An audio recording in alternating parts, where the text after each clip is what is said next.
Bonjour les amis, bonjour à vous qui envisagez de changer de vie, vous qui faites partie des 75% de la population française qui en rêve, mais qui n'osait pas encore. Je m'appelle Caroline Vigneault et j'ai effectué un changement de vie radical en passant d'avocate à humoriste, alors croyez-moi, je comprends très bien ce que vous ressentez. Et j'ai créé ce podcast pour vous aider à trouver l'audace de vous lancer. Et aujourd'hui, j'aimerais vous parler de cette petite voix intérieure qui guide vos choix et vos actions. Si, vous la connaissez bien, celle qui vous dit « Non, non, ne fais pas ça, non, sois forte, je t'en supplie, ne réponds pas à ce SMS à 4h du mat complètement déchiré !» Et vous savez, c'est la même qui au contraire va te pousser. « Allez, vas-y meuf, vas-y, tu peux le faire, vas-y, dis-lui que tu veux la même augmentation que Bernard. Non, tu sais quoi, même dis-lui que tu veux une plus grosse augmentation que Bernard, parce que Bernard, il en branle pas une et c'est toi qui te tapes tout le boulot. Allez, vas-y !» Vous l'avez reconnu ? Oui, je sais, je vous l'avais reconnu. Je vous parle de notre sixième sens, cette fameuse intuition. Alors, certains ne l'entendent jamais. Et parmi ceux qui l'entendent, il y en a même beaucoup qui n'osent pas l'écouter. Et vous savez pourquoi ? Parce que vous avez affaire à un sentiment qui n'a recours à aucun raisonnement. Un sentiment qui n'est pas vérifiable et qui va vous submerger. Et là, vous vous dites, mais enfin, c'est n'importe quoi. Je ne vais pas suivre un sentiment. Non, moi, il me faut des données sûres, des données concrètes, des tableaux Excel, des slides. Et là, il n'y en a pas. Alors, c'est n'importe quoi. Donc, vous chassez cette petite voix, vous ne l'écoutez pas, vous la fuyez. Parce qu'on nous a appris à nous fier à nos 5 sens depuis l'enfance, mais jamais à notre instinct. Et je sais très bien de quoi je parle, parce que croyez-moi, quand j'ai tout quitté du jour au lendemain, c'est parce qu'en moi, il y avait cette petite voix qui me disait « Vas-y, démissionne, vas-y, quitte ce grand cabinet d'avocats. Allez, 7 ans d'études, c'est pas grave, les diplômes, les clients, on s'en fout, vas-y, allez, quitte tout pour faire des blagues. » Et là, il faut se le dire, c'était un complètement fou et irrationnel. Croyez-moi, aucun tableau Excel ne m'aurait donné le feu vert pour quitter mon métier d'avocate d'affaires pour devenir humoriste. Seul l'instinct m'a poussée. Et je ne regrette pas. Oh non, je ne regrette pas. Bon, là, vous dites sûrement, ok, mais elle est gentille, mais concrètement, on fait comment pour écouter cette petite voix ? Eh bien, il faut que vous ressentiez, que vous écoutiez vos sensations. Tiens, ça m'attire. Tiens, ça, au contraire, j'aime moins, c'est moins agréable.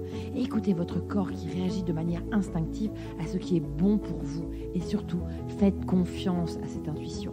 Même si cela peut sembler complètement illogique à première vue, parce que c'est illogique, oui, et vous allez prendre des décisions irrationnelles. Et puis même peut-être vous allez vous planter. Mais je vous rappelle que même avec des tableaux Excel, et quand c'est tout bien rationnel, on se plante aussi. Et c'est pas grave, je le rappelle, je le dis toujours, se planter, c'est avancer, ne l'oubliez pas.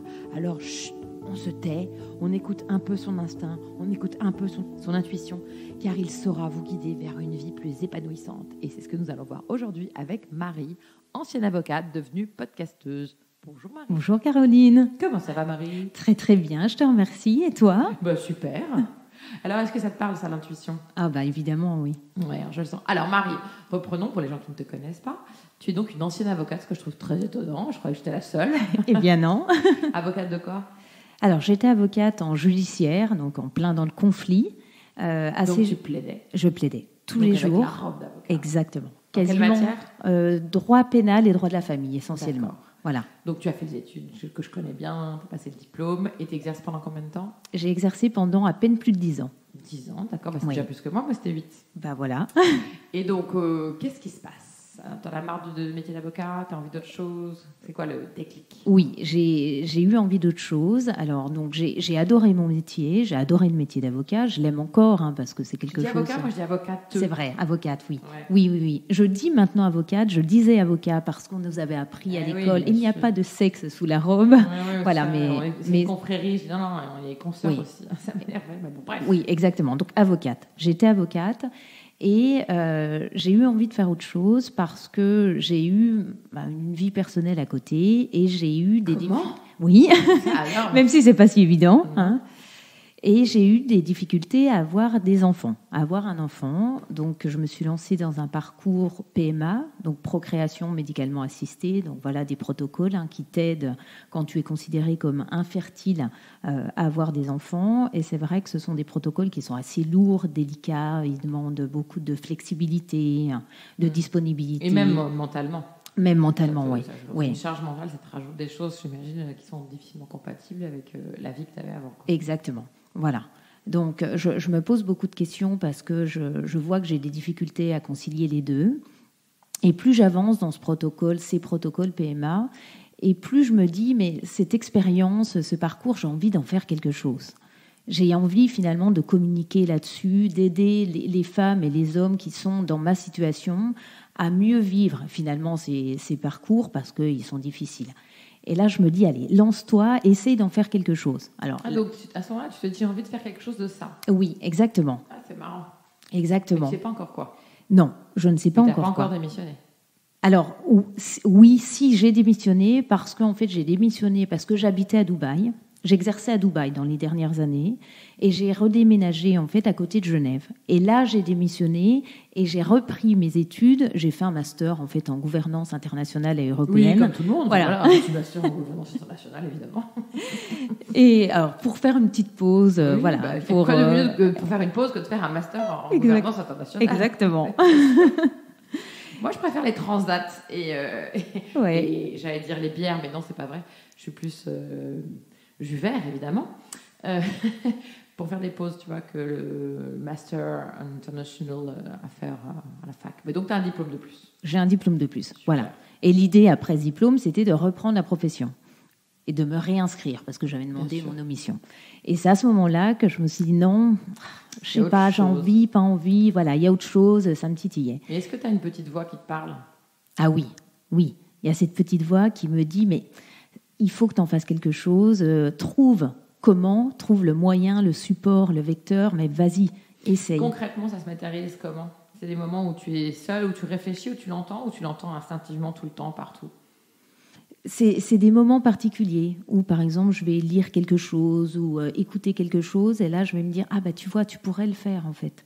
Voilà. Moi, je trouve qu'il y a un truc assez étonnant pour l'avoir vécu également, c'est que cette fameuse petite voix, en fait, je prends une image qui est atroce, qui est affreuse, mais je pense au crash d'avion, c'est affreux, mais souvent on te dit dans les crashs d'avion, en fait, il y a déjà eu plein de fois ces incidents, sauf que le jour où l'avion se crache, c'est parce que tous les incidents se relient et arrivent au même moment.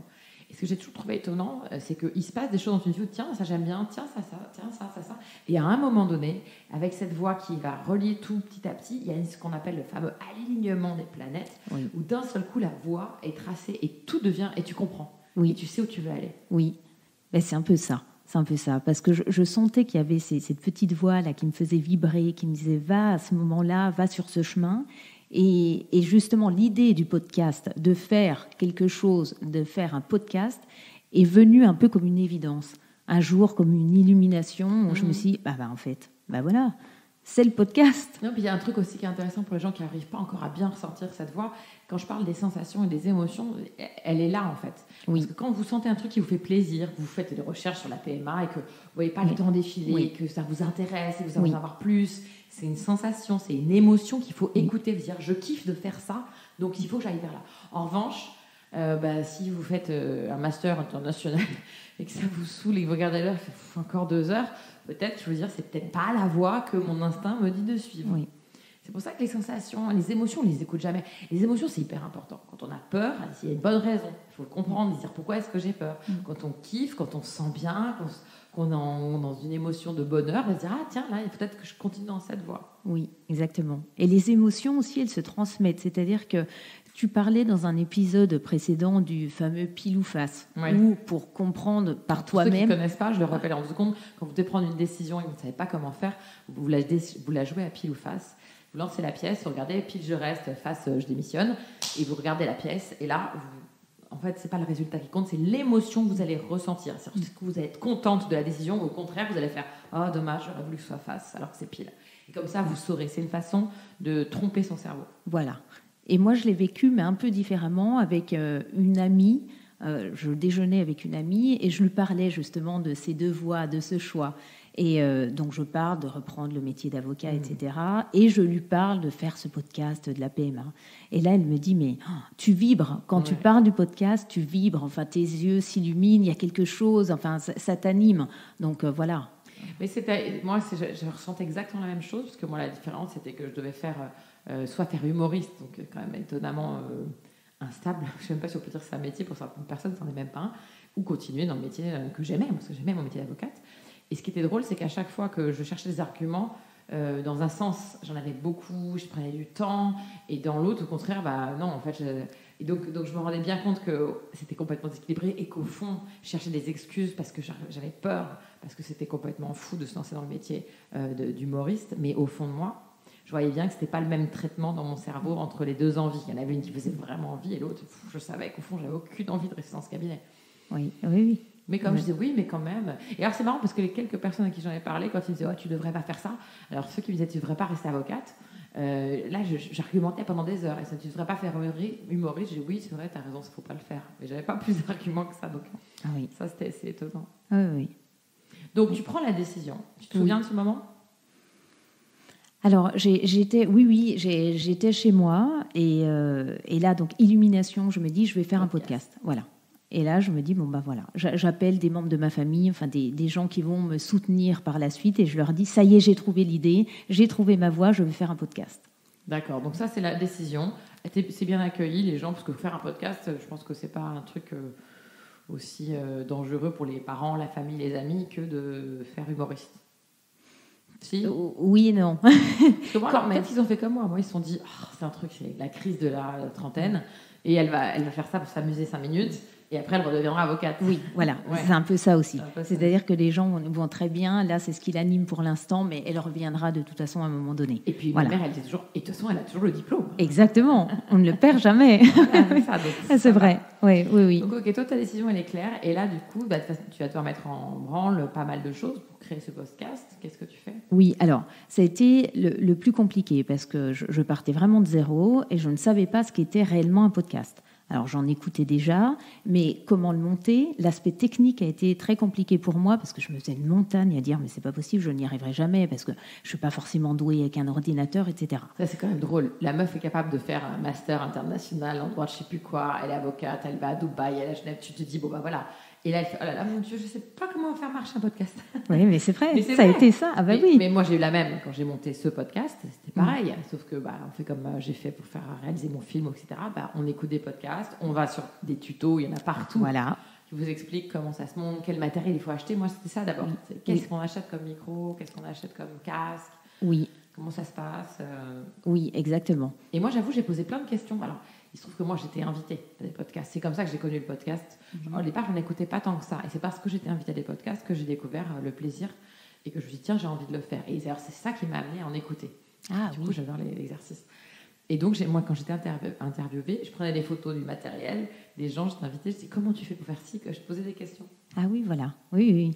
Oui, ben moi pareil, je n'ai pas été invitée sur des podcasts, mais j'ai suivi des tutos, etc. Et un challenge aussi sur Facebook pendant 5 jours, où l'idée était de lancer son podcast au bout du 5e jour. Et c'est ce que j'ai fait. Voilà. Génial. Donc tu as acheté du matériel ? Oui, j'ai acheté du matériel. Ça se trouve partout, même sur Amazon, tu as des kits podcasts. Oui, finalement, c'est pas très compliqué. C'est pas compliqué du tout. Oui. C'est livré à la maison. Oui. On trouve de tout. Et après, il y a plusieurs prix. On peut commencer par après voir. Et puis après, tout ce qui est... Moi, j'avais beaucoup plus peur du montage. Oui, c'est ça. Voilà. Et puis surtout, une fois qu'il est enregistré, comment on fait pour le mettre sur les plateformes ? Exactement. Voilà. Et alors là, il faut le savoir, pour ceux qui ne savent pas, il existe en fait des systèmes, je sais pas, comme des plateformes sur lesquelles on pose son podcast. Et c'est cette plateforme-là qui va le diffuser sur tous les... Moi, je travaille avec Ocha. Moi aussi. Ah bah ouais, ils sont en plus là. Franchement, je ne suis pas payée par ça. Moi, je paye. Donc, c'est vraiment cette pub que je fais, mais parce que je vous le conseille, parce que c'est vraiment bien foutu. C'est super facile d'accès. Oui, c'est très très facile. Très facile. Il suffit de diffuser l'épisode, la bande son, écrire son texte. Il vous dit mettez votre texte, machin, etc. Exactement. Et alors en plus, même j'ai découvert un truc incroyable, quand tu fais une faute de frappe ou d'erreur, tu modifies et ça modifie sur toutes les chaînes de podcast. Oui, exactement. C'est génial. Et ce qui est super aussi, c'est qu'on peut programmer l'épisode, c'est-à-dire le poster, mais pour qu'il soit diffusé le lendemain à 7h. Donc ça, c'est super. Donc tu te lances. Je me lance. Je crée mon premier podcast. Voilà.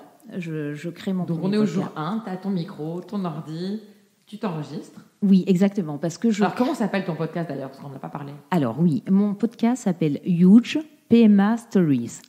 Alors, ça c'est l'anglais, hein. C'est gros, énorme. Et voilà, grand, énorme. Les grandes PMA Stories, les grandes histoires de PMA. Exactement, parce que le podcast est vraiment sous forme d'histoire, c'est-à-dire que je vais interviewer des femmes ou des hommes qui vivent un parcours PMA ou qui suivent ou qui sont en lien avec la PMA, mais je ne vais pas diffuser l'interview.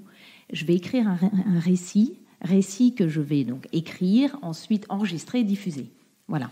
D'accord, c'est vrai, moi je trouve ça super. Mais du coup, donc, tu l'enregistres, tu te lances dans le montage, tu vas tout mettre sur Ocha et tu as le premier jour où tu mets sur entrée pour le publier. Exactement. Voilà. Et là, qu'est-ce qu'on ressent? Je me dis, waouh, t'as réussi, une fierté.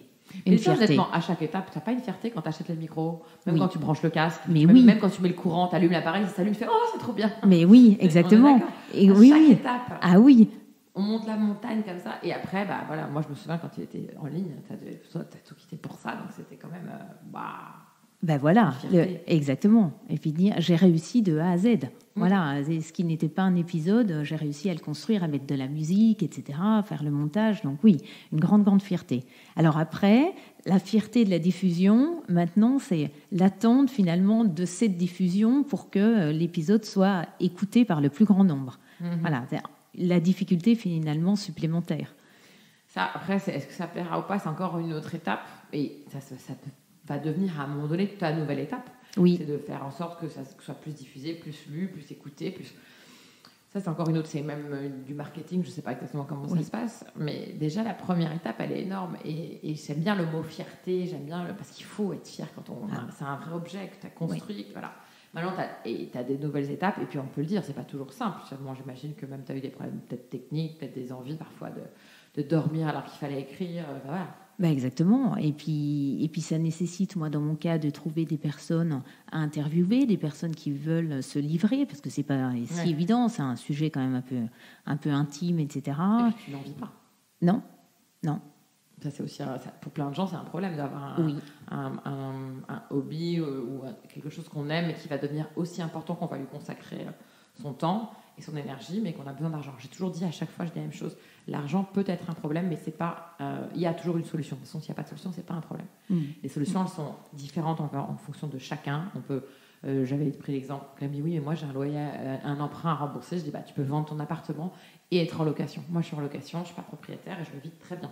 Oui. Tu peux aussi emprunter de l'argent, tu peux aussi diminuer ton niveau de vie, tu peux aller vivre en dehors de Paris si tu habites Paris ou une grande ville parce que ce sera moins cher. Tu peux travailler à mi-temps, tu peux aussi décider de bosser pendant 1 an pour réaliser ton rêve dans 1 an. Enfin, il y a des tonnes de possibilités. Demande à ta famille de t'aider.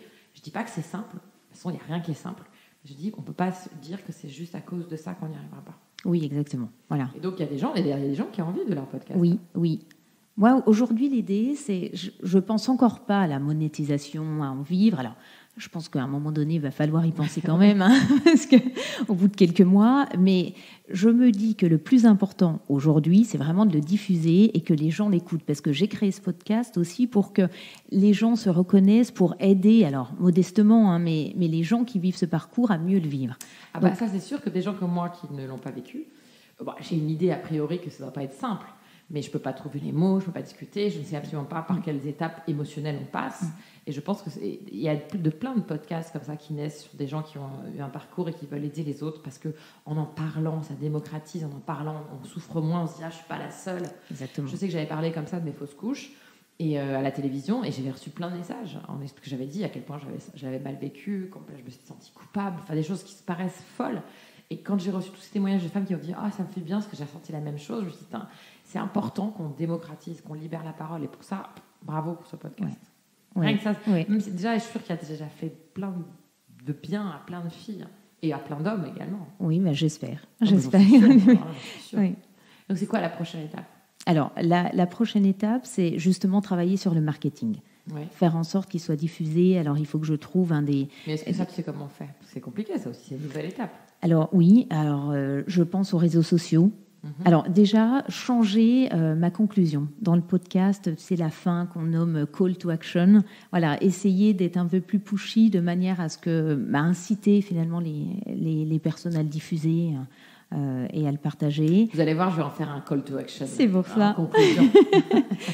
Et ensuite, utiliser les réseaux sociaux, Instagram, Facebook, avec quelque chose d'assez carré, c'est-à-dire un post par jour, parce qu'il faut jouer, on sait, avec l'algorithme, ce genre de choses. Donc, utiliser la technologie pour justement essayer de diffuser. Ouais, mais en fait, c'est ça qui est beau aussi dans une entreprise, dans un projet, dans un changement de vie. On passe par plein d'étapes.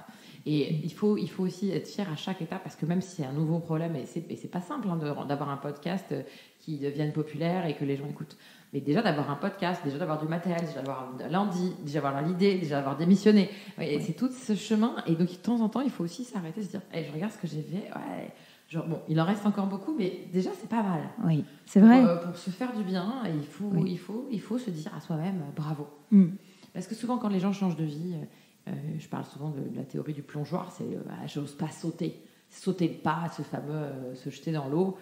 Et je dis aux gens, c'est vrai que c'est difficile de prendre cette décision. C'est difficile de sauter, mais croyez-moi, pour l'avoir fait, le plus dur, c'est pas de sauter. Le plus dur, c'est une fois dans la flotte, c'est de nager, de garder l'objectif qui est loin, beaucoup plus loin que ce qu'on croyait. Et moi, j'étais persuadée que j'allais être humoriste, que j'allais faire l'Olympia tout de suite. Enfin, tout de suite. Je sais pas comment, je m'étais pas fixé de date, mais dans ma tête, ça allait être assez rapide, assez simple, tellement j'étais tellement persuadée de cette conviction que j'avais en moi. Et au final, je vais pas mettre beaucoup de temps, je vais mettre 6 ans. Mais c'est beaucoup plus que ce que j'avais prévu. Et pour beaucoup de gens, ça reste très peu. Et puis beaucoup de gens qui se sont lancés dans cette aventure n'ont toujours pas réussi à faire l'Olympia. Donc, il faut aussi se dire, c'est pas mal, c'est pas encore là, mais ça va. Oui, c'est ça. Et finalement, se satisfaire, s'appesantir sur des petites victoires. Et ne pas regarder, par exemple, pour le podcast, ne pas être focalisé sur le nombre d'écoutes, mais se focaliser sur les messages, par exemple, des auditeurs qui vont dire merci, je me suis reconnue, ça m'a fait du bien. Voilà, des petites victoires et des petits bonheurs. Et en plus, il faut se dire, c'est chouette d'avoir un nouveau challenge. Et le nouveau challenge, c'est augmenter le nombre d'écoutes. Tout le reste fonctionne. Et c'est grâce avec un nouveau challenge qu'on avance, qu'on a encore envie, parce que sinon, on s'ennuierait. Et c'est ça qui est chouette, c'est d'avoir toujours plus envie. La musique qui démarre, ça veut dire que c'est la fin de ces 20 minutes. Merci beaucoup, Marie. Merci, Caroline. Alors, Marie, aurais-tu un dernier conseil à partager avec les gens qui nous écoutent ?